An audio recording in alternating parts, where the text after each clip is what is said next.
essa passagem. Romanos 3, do 21 ao 31. Vamos ler juntos? Acompanhe a leitura, na verdade.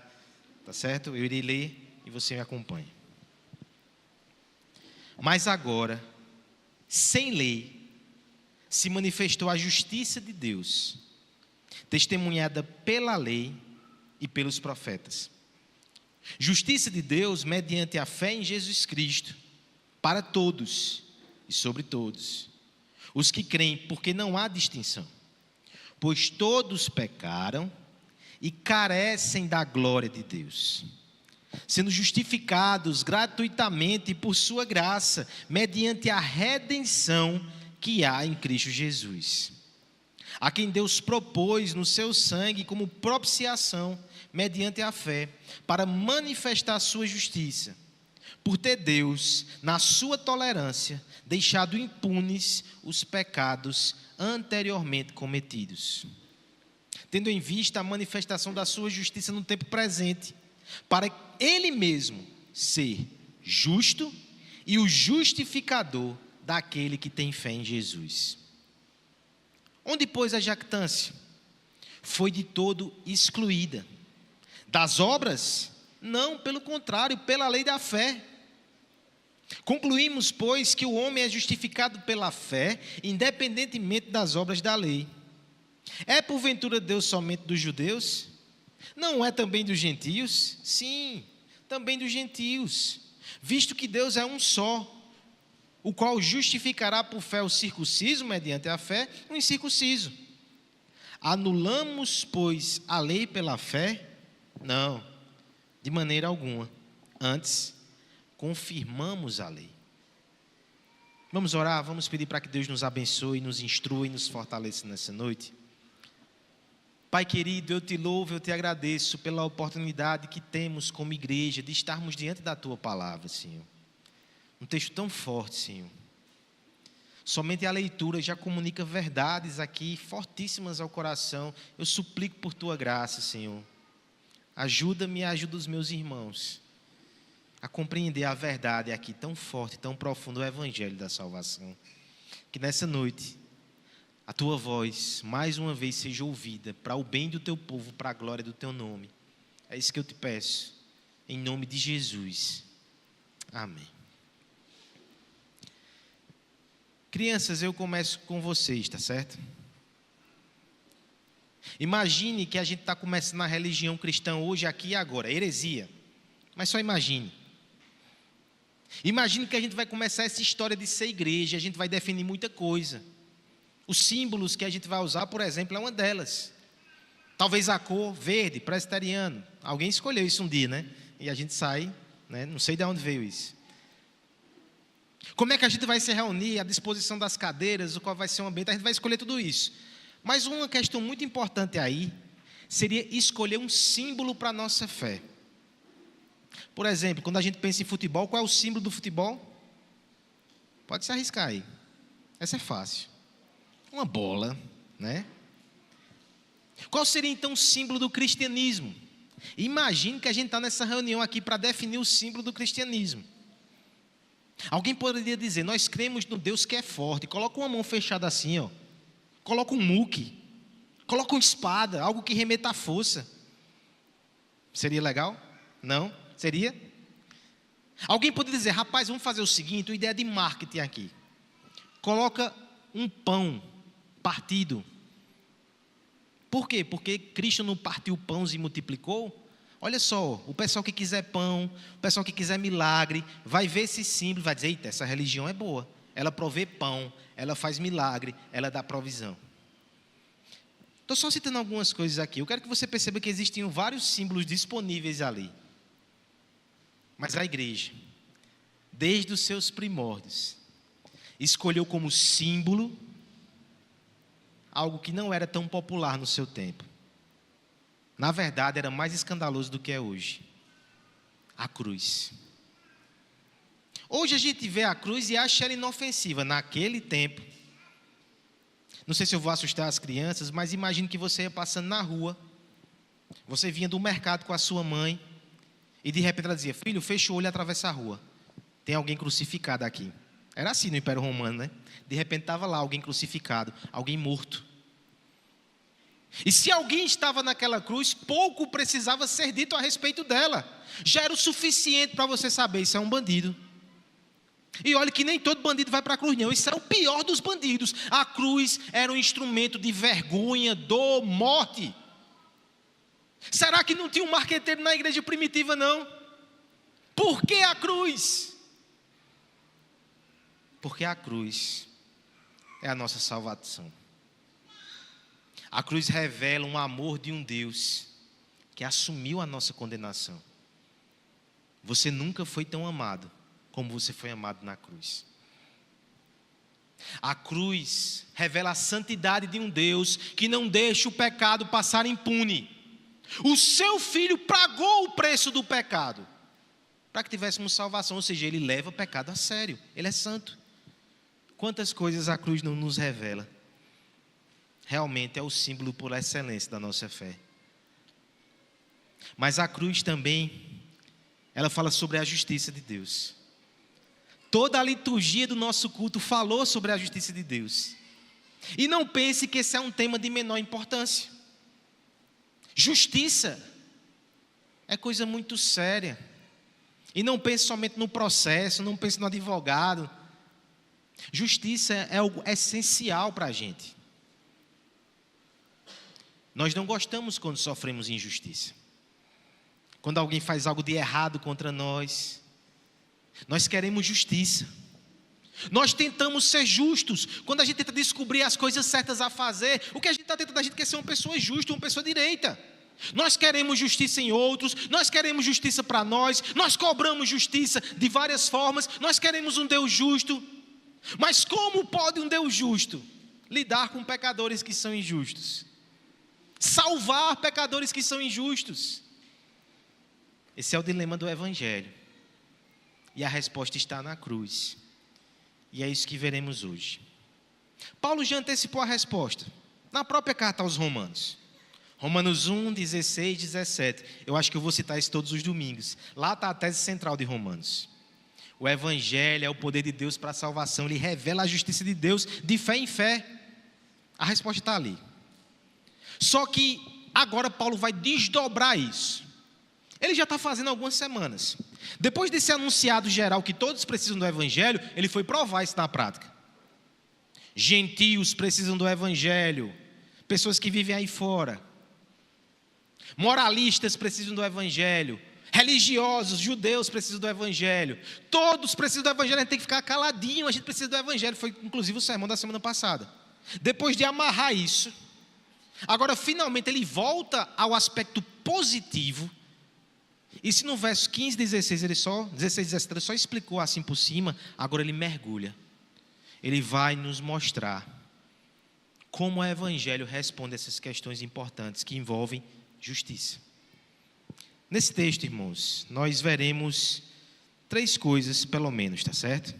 Que dizem respeito à relação entre a cruz e a justiça. A primeira coisa delas é que a cruz de Cristo, ela outorga a justiça ao pecador. Versos 21 a 24. Depois nós veremos que a cruz de Cristo, ela manifesta a justiça de Deus. Versos 25 e 26. E por fim nós veremos que a cruz de Cristo, ela impulsiona o justificado a uma vida justa. Esse aqui foi quase um quebra-língua, né? Trava-língua. A cruz de Cristo impulsiona o justificado a uma vida justa. Deu certo dessa vez. Versos 27 ao verso 31. Nós veremos então cada uma dessas verdades no texto. E aqui fica o desafio para as crianças, tá certo? Eu quero que vocês façam um desenho relacionando uma cruz e alguma coisa que remeta à justiça. Pode ser um martelo da justiça, pode ser um desenho de um juiz. Eu sei lá o que você vai pensar, seja criativo. Uma cruz, a justiça.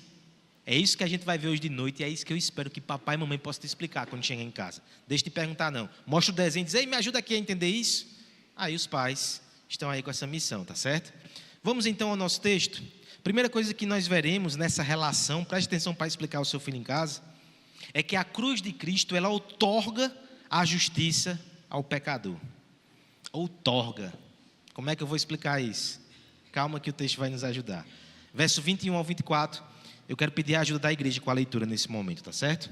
Mas agora...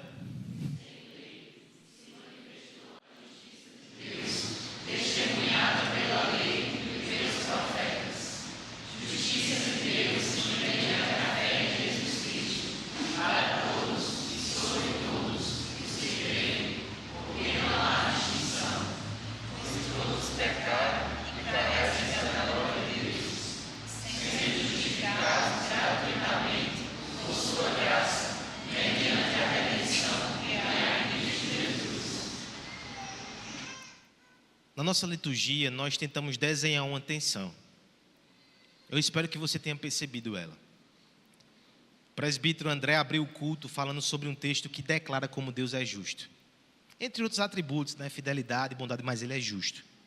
Ou seja, ele não tolera o mal. Ele sempre faz as coisas certas. Ele é justo. Depois, nós vimos no momento de confissão que ele requer de nós que sejamos justos também. Ele requer justiça de cada um de nós. Isso por si só já cria uma tensão gigantesca. Nós admiramos Deus por sua justiça, mas ao mesmo tempo a justiça de Deus nos esmaga. Pode confessar. Eu citei Lutero algumas semanas aqui atrás, no início das nossas exposições, porque Lutero, como alguém muito franco, corajoso, transparente, honesto, nos seus escritos ele chegou a dizer que odiava a justiça de Deus. Você olha para alguém que é totalmente reto, que não erra, e que cobra de nós um procedimento totalmente correto. Isso causa um incômodo. Lutero ficou conhecido no seu monastério como um dos monges que mais confessava.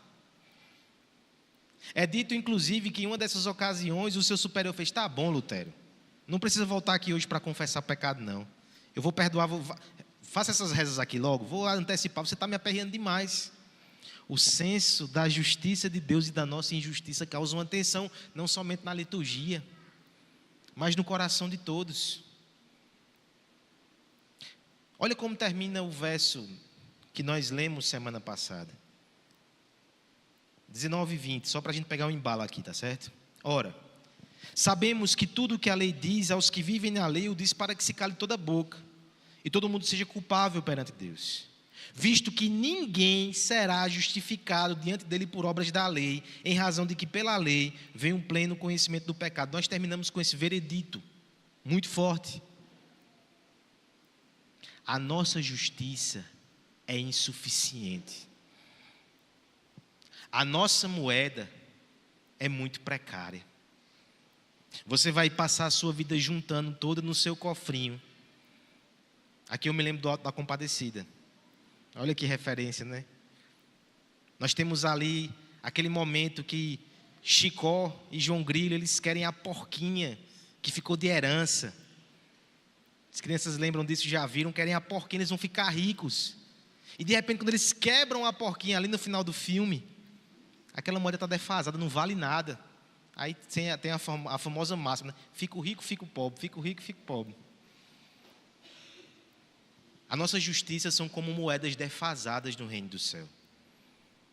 Se você confiar nela para apresentar ali, para pagar o seu ingresso, para pagar a sua entrada, você vai receber uma péssima notícia nos últimos dias. No entanto, depois dessa sentença tão forte, veja o que o nosso texto diz agora, a partir do verso 21. Mas agora, vem novidade por aí, né? Agora, sem lei, se manifestou a justiça de Deus. Esse agora nos dá uma ideia de temporalidade. O que Paulo está dizendo não é uma coisa que aconteceu naquele momento lá na igreja entre os romanos, não. Eita, acabou de acontecer uma coisa. Esse agora indica um novo momento, um novo marco na história da redenção. Por toda a história da redenção, houve essa necessidade, houve essa angústia e houve esse grito. Mas houve também uma promessa, olha o que o resto do texto vai dizer. Mas agora, sem lei, se manifestou a justiça de Deus, testemunhada pela lei e pelos profetas. Lei e profetas aqui significam o Antigo Testamento. Todo o Antigo Testamento deve ser lido sobre essas lentes. Revela um Deus maravilhoso, justo, bom e santo, revela homens pecadores que sempre fracassam. Perceba as histórias da Bíblia, os homens sempre fracassam, os heróis não são perfeitos, todos são pecadores. Mas o Antigo Testamento todo anuncia que um dia haveria uma justiça que seria dada a nós, sem lei. Sabe o que significa esse sem lei, irmãos? Que não há nada mais que eu e você precise fazer para conquistar a salvação. Quando eu coloco nesses termos, isso te incomoda? Te alegra? Ou acontece as duas coisas? Deixa eu dizer de forma bem clara: não há nada que você precise fazer para conquistar a sua salvação. Não há uma lei que você precise cumprir para obter sua salvação. Que fique muito claro, é isso que a gente prega nesse púlpito aqui: Cristo cumpriu a lei em seu favor. É sem lei agora. Você só tem que confessar esse Salvador, crer nessa salvação, entregar sua vida a Ele, mas já está feito.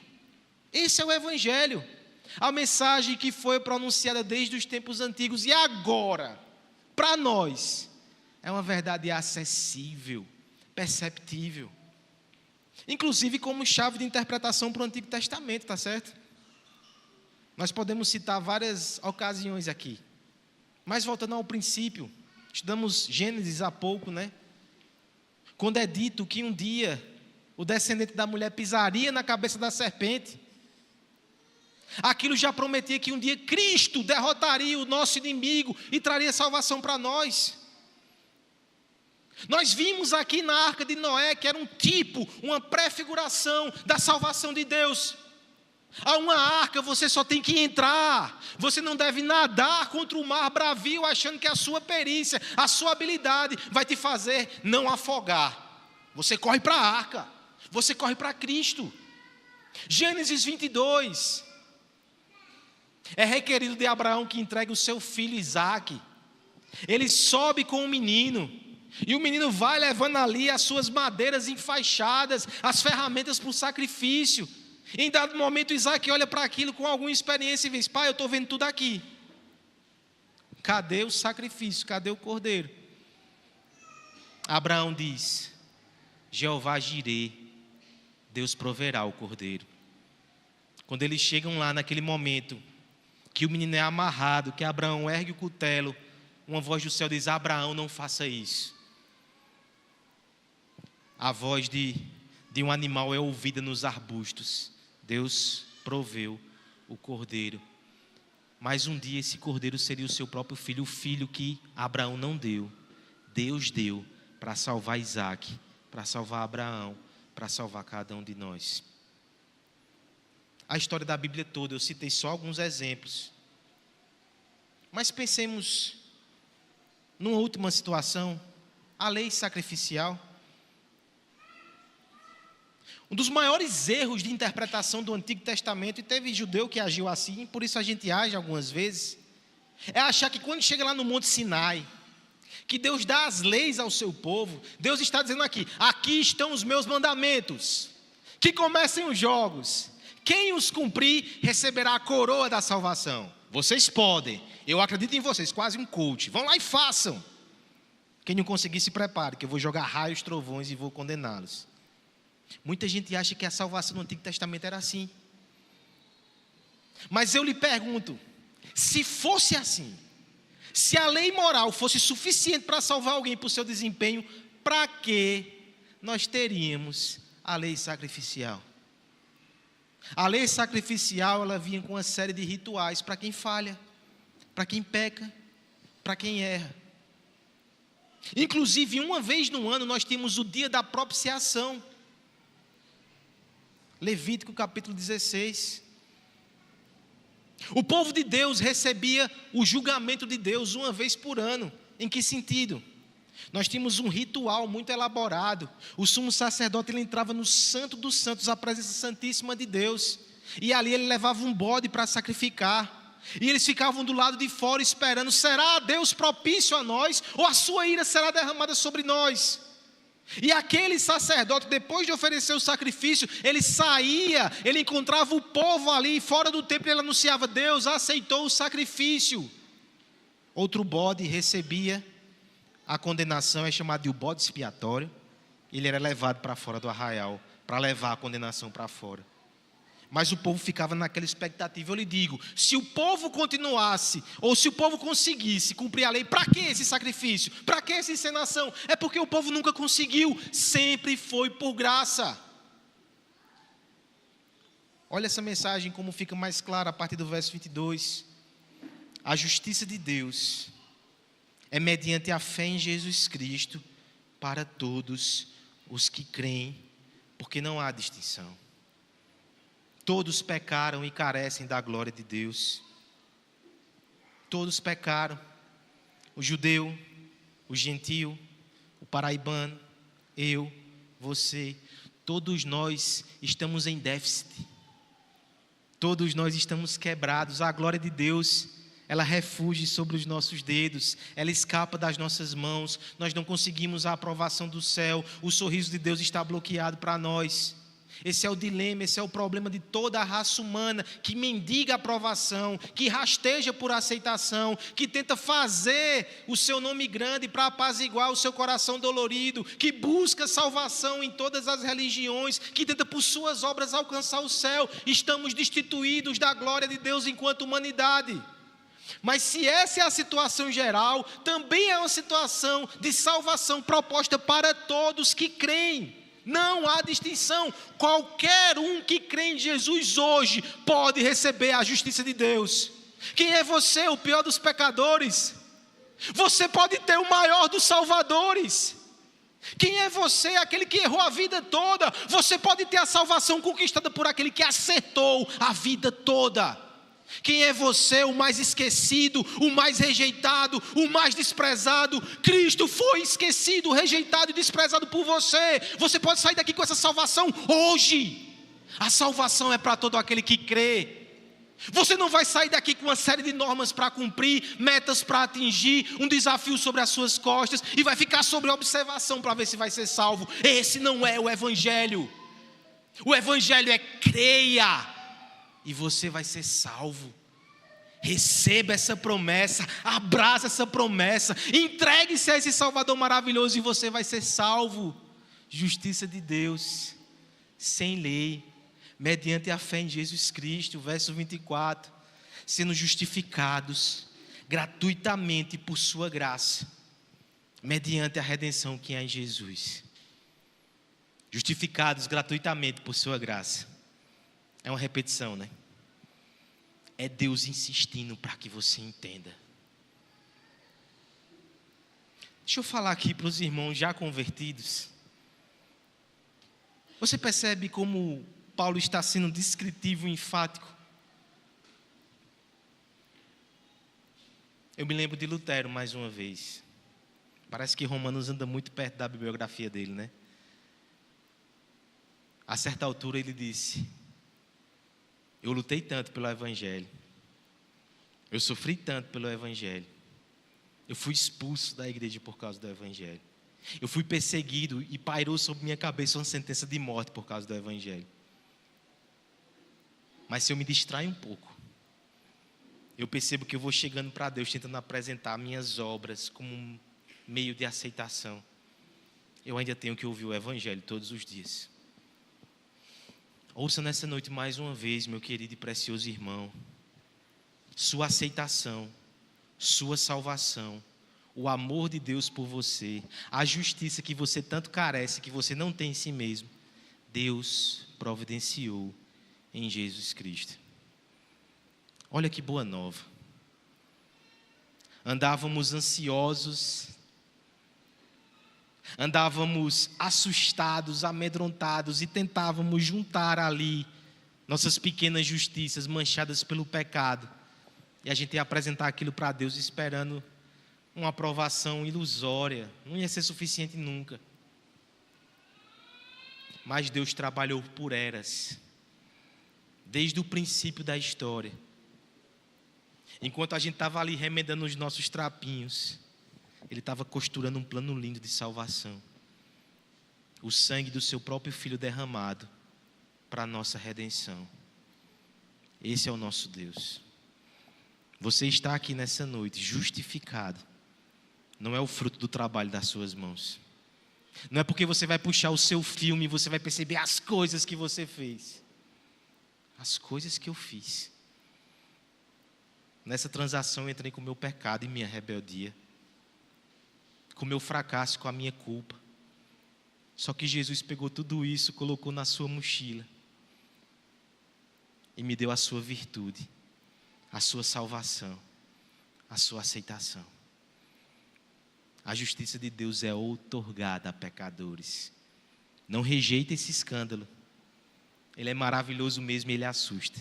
Deus deu de graça a salvação a você, se você tem fé em Cristo Jesus. Que a gente nunca se canse de ouvir e de proclamar essa verdade. É ela que nos faz chegar até aqui. Qualquer outra coisa não interessa, não tem valor. Que eu e você morramos proclamando a verdade da cruz. Foi ali que meu Jesus conquistou a minha salvação. Que esse seja o seu refrão até o fim. A cruz também tem outra relação com a justiça, tá certo? Se nela a salvação é outorgada, a justiça é outorgada a pecadores, na cruz também é manifesta a justiça de Deus. Vamos ler agora os versos 25 e 26. Peço a ajuda da igreja nesse momento.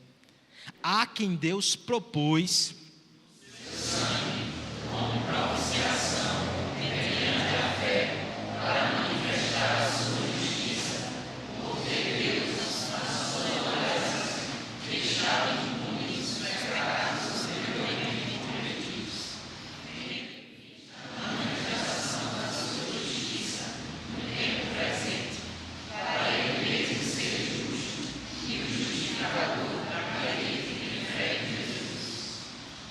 todos queremos perdão, especialmente quando somos nós que erramos.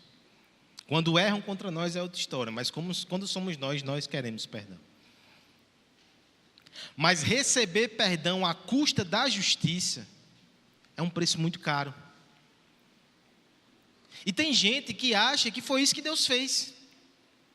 Tem gente que acha que Deus é o supremo passador de pano celestial. Ele simplesmente olha para nós, para os nossos fracassos diários e contínuos, mexe na nossa cabeça. O bichinho. Vá, meu filho, continue. Tem nada não. Você esperaria isso de um juiz?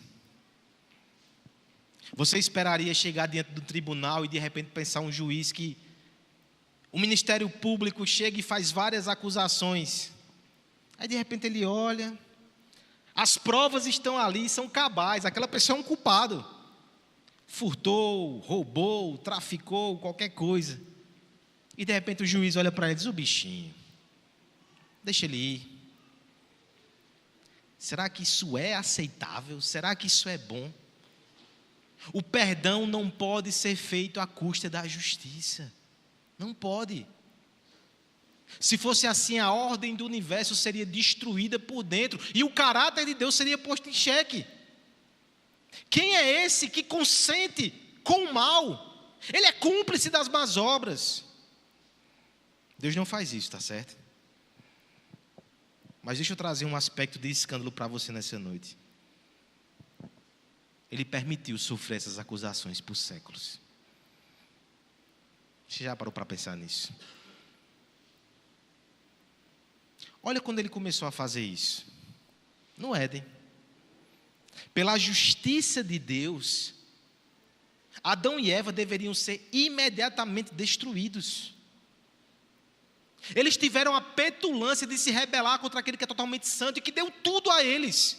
Eles deveriam ser destruídos e Deus deveria começar uma nova criação ali. Ali, ele já suportou. Ou na linguagem do texto, ele tolerou. O sistema sacrificial foi o quê? Senão uma grande tolerância de Deus. Olha o que acontecia. No meio de todas as nações, existia um povo que se chamava povo de Deus, que levava o seu nome, que era chamado a ser santo e refletir o seu caráter. Mas esse povo mentia, esse povo pecava, esse povo corrompia a adoração, esse povo feria uns aos outros com essa palavra, esse povo se prostituía, esse povo matava, machucava o seu semelhante, desonrava o seu Senhor, esse povo pecava. Por isso eles tinham um sistema sacrificial.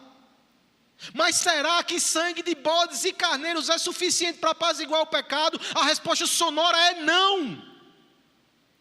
Por séculos, por milênios, essa acusação parava contra o caráter de Deus. Deus está passando pano para o seu povo. Eles estão pecando e Deus diz que aceita eles. Deus não os destrói. Vitimiza animais, comete pecado duplo, como é que pode fazer isso? Olha o que o texto vai nos dizer a esse respeito. O texto vai dizer que Deus propôs a Cristo, no seu sangue, como propiciação, mediante a fé para manifestar a sua justiça. Manifestar aqui, irmãos, é um texto jurídico, comprobatório. Por meio da cruz, Deus está provando que é justo. Por ter Deus, na sua tolerância, deixado impunes os pecados anteriormente cometidos. Perceba mais essa dimensão da obra de Deus de perdão. Tolerou a acusação e a incompreensão por séculos. Os adversários tinham esse argumento: esse Deus, ele não leva o pecado a sério. O povo peca, mata um bichinho e está resolvido. Mas eles estavam guardando todo esse amontoado de culpa, porque um dia ele colocaria nas costas do seu próprio filho. E uma vez que ele entrega o seu filho para suprir a demanda de justiça, quem vai poder acusá-lo agora? A justiça é saciada em Jesus. Quem olha para a cruz e diz que Deus consente com o mal? O seu filho morreu por causa do pecado. A santidade é algo sério que Deus não negocia. Mas ele suportou o nosso pecado por muito tempo, até que ele resolvesse em definitivo na cruz. Mas agora está manifesto. Verso 26. Tendo em vista a manifestação da sua justiça no tempo presente, para ele mesmo ser justo e justificador daquele que tem fé em Jesus. Justo e justificador. Quanta riqueza nesses dois termos. O coração do Senhor resolveu nos salvar. O coração do Senhor resolveu outorgar justiça a nós. Como é que ele resolveu o dilema da salvação?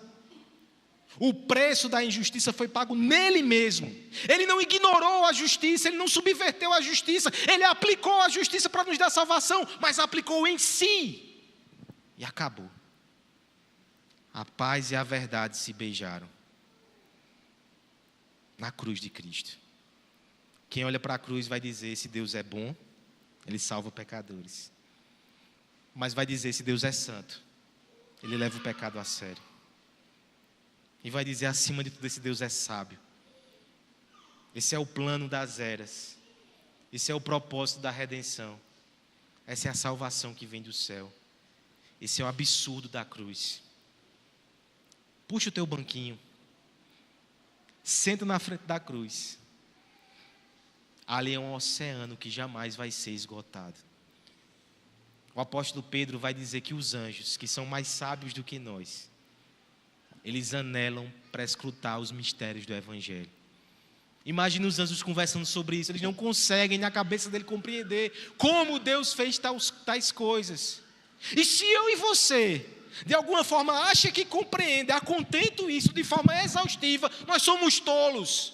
Nós não compreendemos nunca. Diante da obra do Evangelho, a gente tem que sair abismado toda semana daqui.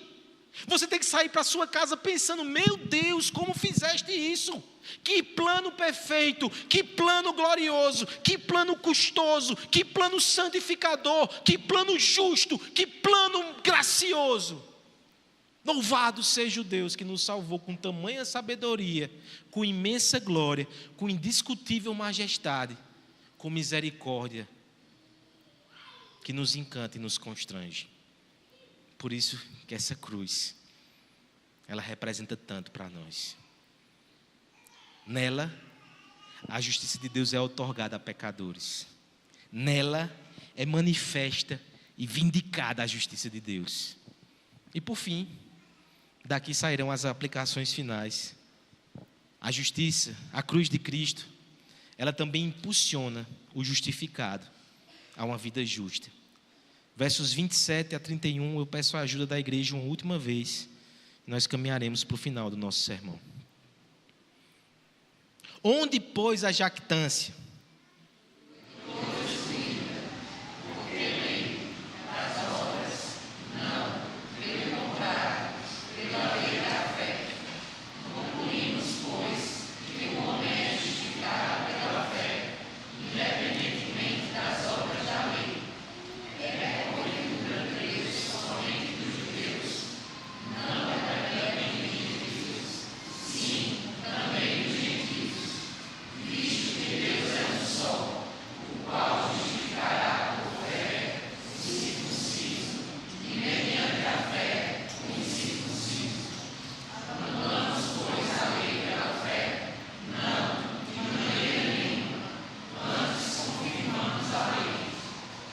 Temos ainda uma última questão envolvendo a justiça. Você recebeu justiça de graça, você está aqui com o céu, está tudo resolvido. Deus também resolveu esse problema, porque Ele foi justo e justificador. Não paira sobre Ele mais nenhuma dúvida. O que é que a gente faz agora? Quer dizer que a questão da justiça para mim é assunto resolvido e eu não preciso ser mais justo na minha vida prática. Quando a gente faz isso, a gente está colocando novas acusações sobre o caráter do Deus que nos salvou de forma tão graciosa. Agora eu quero que você perceba que na parte final do texto, Paulo já vai dar algumas aplicações para dizer: quem realmente entende o Evangelho e quem recebe essa salvação é transformado por ela. O Evangelho que nos salva, nos santifica. Ele tem impactos profundos e intensos. Olha só, o primeiro deles, o orgulho. O orgulho é um dos pecados mais terríveis e mais arraigados. A gente falou sobre isso alguns sermões atrás. Mas o que acontece com orgulho ou jactância nos termos de Paulo, diante da cruz de Cristo? Onde está, pois, a jactância? Os homens orgulhosos não gostam da cruz, porque a cruz pressupõe fracasso. Só se apropria da cruz quem reconhece a sua falência. Quem não reconhece, olha para ela e despreza. Mas aquele que é salvo pela cruz, ele deve deixar o orgulho ali, aos pés do Calvário. Onde está a cruz? Onde está a jactância? Foi de todo excluída. A ideia de excluída aqui, uma tradução mais literal, seria: foi expulsa. Quando Jesus entra no coração carregando a sua cruz, o homem orgulhoso tem que sair pela outra porta. Olhar altivo, presunção, arrogância, soberba. Se isso de alguma forma está rodeando seu coração de novo, traz o seu banquinho para a cruz. Quem somos nós? Nós somos aqueles que levaram o Filho de Deus ao Calvário. Quem somos nós? Somos pecadores. É só isso que somos. Colocamos verniz, colocamos capa, tentando disfarçar. Nós somos pecadores. O orgulho tem que morrer aqui. Não por causa da lei, o texto vai dizer. Não é porque tem uma lei assim: não seja orgulhoso. Quantas vezes isso resolveu, meu irmão? Sabe quando você está em discussão e alguém, a pessoa está agitada e você diz: se acalme, resolve? Piora. Não é por causa da lei que a gente deixa de ser orgulhoso, não. É por causa da graça de Deus. Eu sou pó. Eu vim do pó. Eu voltarei ao pó. E as minhas pegadas estão cheias de pecado e mácula. Olha o que Cristo fez por mim. Bem-aventurados os humildes de espírito, porque dele é o reino dos céus. Esse é o primeiro passo. Foi-se embora a jactância e o orgulho. Concluímos, pois, que o homem é justificado pela lei, independente das obras da lei. Toda vez que seu coração ainda tenta se justificar através das obras, fez um serviço para Deus e saiu daqui, né? Poxa, graças a Deus por minha vida. Tenho feito grandes coisas para você. A gente não coloca nesses termos, mas a gente pensa às vezes assim. É orgulho. A gente faz alguma coisa para Deus, a gente tem que sair dizendo: obrigado, Senhor. Como é que o Senhor deixa um miserável pecador desse participar do teu reino, contribuir com a tua obra, abençoar o teu povo? Eu não tenho nada, e Jesus está agindo através de mim. Que privilégio. A jactância morre, o orgulho morre com o evangelho da cruz. Isso também tem uma aplicação horizontal, tá certo? Verso 29. É porventura Deus somente dos judeus? Não é também dos gentios? Sim, também dos gentios, visto que Deus é um só, o qual mediante a fé o qual justificará por fé o circunciso e mediante a fé o incircunciso. A ideia é que na cruz não há nivelamento, na verdade há um nivelamento santo. Diante da cruz não tem melhor, não tem maior, não tem pior, todos estamos iguais.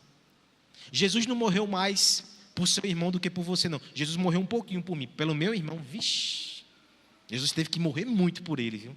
Não faz sentido. Morreu por todos, todos estamos no mesmo lugar. Gentil, judeu, religioso, ateu, quem está aí fora. Todos podem ser alcançados pela graça do evangelho sem distinção. E uma vez que estão aqui dentro, não deve haver nenhum tipo de comparação. O evangelho, ele abole também esse tipo de coisa. Quantas vezes não são essas coisas que provocam rupturas e desgaste dentro do povo de Deus? Disputas, ciumeiras, proeminência que é alvo de contendas porque queremos ser proeminentes. A gente está precisando sentar um pouquinho e contemplar a cruz. Está todo mundo morto ali e ressurreto em Cristo. E por fim, um princípio mais geral, tá certo? Uma aplicação última mais geral de Paulo. Anulamos, pois, a lei pela fé. Novamente ele está naquele diálogo imaginário, né? Diatribe. Depois é justamente a questão que a gente disse. Se eu recebo por fé a justiça de Deus, o que é que eu faço com a lei agora? Ei, acabou, não existe mais lei para o crente não. Tem gente dizendo isso aí, tá certo? A estes, eles precisariam ouvir um pouco mais o que o apóstolo vai dizer. Anulamos, pois, a lei pela fé? Não, de maneira nenhuma, ele é enfático. Confirmamos a lei. Cristo cumpriu a lei por nós. E agora nós cumprimos a lei por amor a Cristo. E só podemos cumprir a lei agora, depois de Cristo. Tim Keller tem um comentário muito perspicaz a esse respeito, vai dizer: antes de ser justificado, para obter salvação, os homens que tentam fazer isso não conseguem cumprir a lei, porque eles cumprem a lei não por causa de Deus, mas por causa de si mesmos. O religioso não cumpre a lei, porque na verdade ele quer benefício, ele quer a salvação. Somente depois que você já recebe a salvação, é porque você pode cumprir a lei de verdade.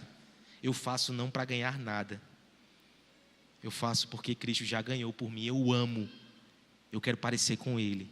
Eu quero agradar a Ele. Essa é a motivação santa para cumprir a lei. Eu quero ser justo. Porque o homem que eu mais admiro nessa terra é justo. Eu quero ser justo porque o meu coração foi conquistado por um Deus justo. Eu quero parecer com Ele.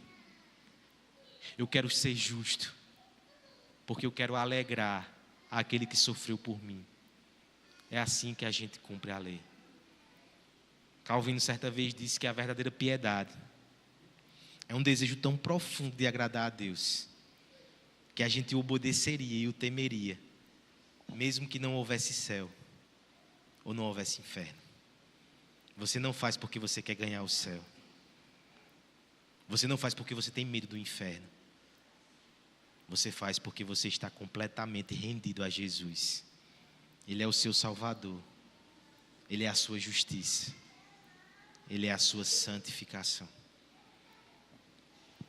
Que outro símbolo nós teríamos?